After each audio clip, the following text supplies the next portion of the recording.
রাজধানীর কৃষিবিদ ইনস্টিটিউটে বক্তব্য রাখছেন আওয়ামী লীগের সাধারণ সম্পাদক ওবায়দুল কাদের। সরাসরি যাচ্ছে সেখানে। 100টি বছর এই দেশে কোনো সংগ্রাম, কোনো আন্দোলন হয়নি।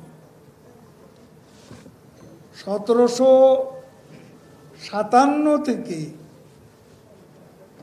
1857 সাল, 1857 সালে প্রথম সিপাহী বিদ্রোহ সংগঠিত হয়।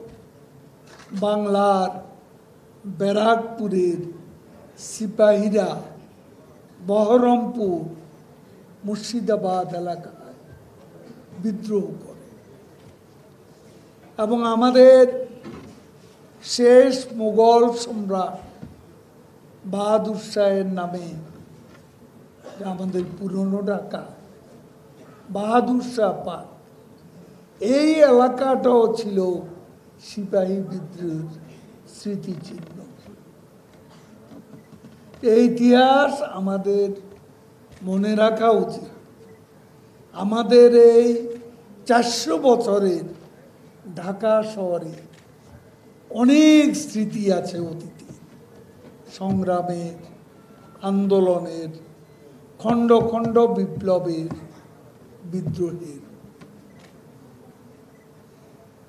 বাংলাদেশে